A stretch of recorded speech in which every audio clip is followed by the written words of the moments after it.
Podcast. Fetishes, that is the topic of today's video, otherwise known as Paraphilia.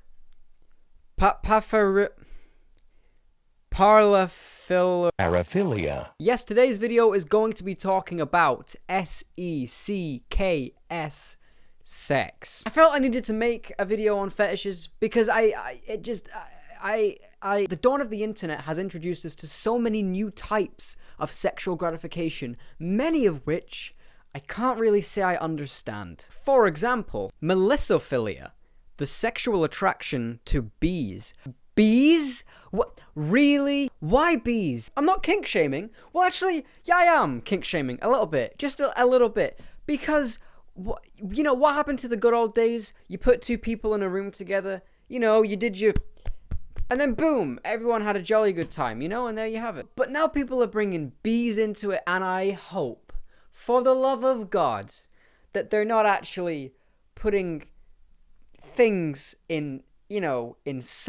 I'm going to give them the benefit of the doubt and say they're probably not doing that. Not least because how is that even possible? But also I'd like to think that we're not that fucked up just yet as a species, that we're actually putting things inside bees. So how does it work, you ask? Well, according to the metro.co.uk, some people catch bees with the intention of getting them to sting their genitals. This is because it will increase swelling and hypersensitivity, thus increasing the intensity and duration of their orgasms. So the goal in mind here is to maximize the pleasure of your orgasm by effectively enticing the bees onto your dick and then turning it into a fucking pincushion. But I just wonder, is it really worth it? Because it sounds like you need a lot of stings to even potentially make the orgasm better than a regular one, but that's another thing. Are regular orgasms not good enough for you? I mean, orgasms are renowned worldwide for being pretty fucking awesome. One of the best things, I'd say. But you must be pretty bored with sex to do something like this, because honestly, your dick's just gonna end up looking like a fucking beetroot at the end. You're gonna get beetroot dick. Nobody wants beetroot dick. You don't want beetroot dick, so just stop it, yeah? This next one's a big one, so fucking prepare yourselves. Autoassassinophilia. Gaining arousal from being in life-threatening situations. Now, like with all these strange fetishes, I find myself asking the same questions. Who was the first person to discover this fetish, and how did they discover it? Because it seems to me like whoever has this fetish also has some issues with prioritizing, like their bodies perhaps don't have the best natural reaction to danger. I don't know about you, but if I was a store clerk or a bank teller or something like that, just sitting there, just doing my 9-to-5 thing. Some guy comes in, puts a gun to my head, says, give me all your fucking money or I'm gonna blow your brains out. Sex wouldn't be the first thing on my mind, I'm not gonna lie. With all that said, this fetish does conjure up quite an interesting image in my mind. You ever seen a guy caught in the middle of a tornado just going round and round, but he's got his pants down to his ankles and he's just jacking it, just rubbing one out in the middle of a tornado? You have now. But again, while funny, also very impractical, because if you think about it, in a tornado, everything's getting thrown around, you don't know what direction shit's going in. So even if you manage to climax before getting slammed into the side of a fucking house or something, there is that odd chance that what comes out could come back, hit you in the face. Let's move on. Oculolinctus, gaining arousal from licking eyeballs or having your eyeball licked. Do you want pink eye?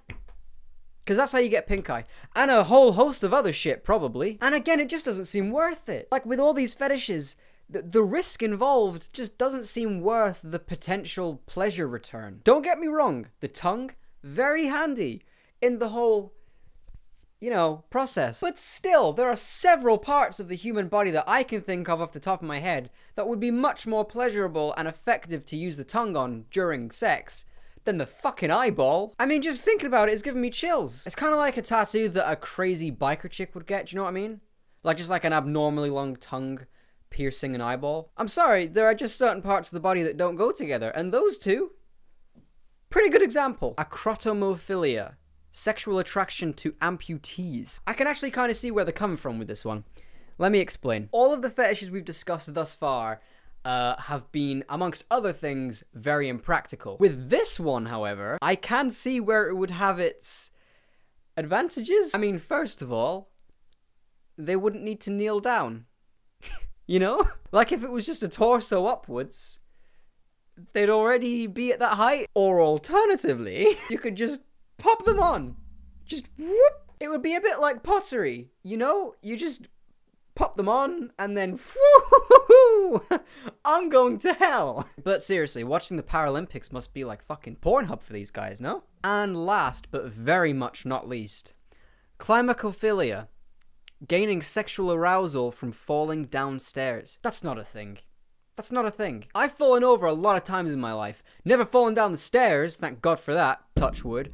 But I have taken quite a few tumbles, and I can assure you wholeheartedly that in 0% of the cases did I get up and think, I could really ejaculate right now. It goes back to the same thing of like, why would your body react that way? Pain isn't supposed to feel good.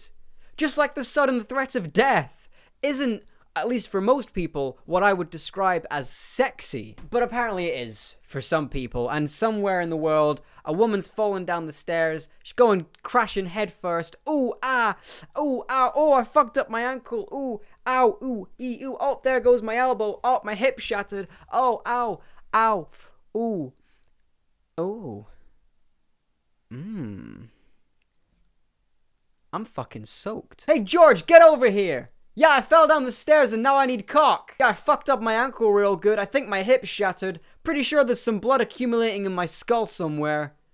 But I need you inside me. Well, I hope you're okay. I'm not. I'm pretty traumatized, truth be told. But that's okay, because I'm happy to do this for you. I'm happy to give you guys some laughter, because I love you.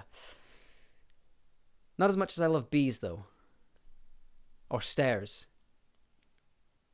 Or fucking Paralympians. Guys, if you enjoyed this video, then don't forget to give it a thumbs up, and also leave a comment down below letting me know what the weirdest fetish you've ever heard of is. And if you haven't done so already, then of course do hit that subscribe button and that little bell icon next to it so that you can get notifications whenever I upload in the future. I would greatly appreciate it. For now though, thank you very much for watching, and whoever you are, wherever you are, I hope you have a great day, and I will see you in the next one.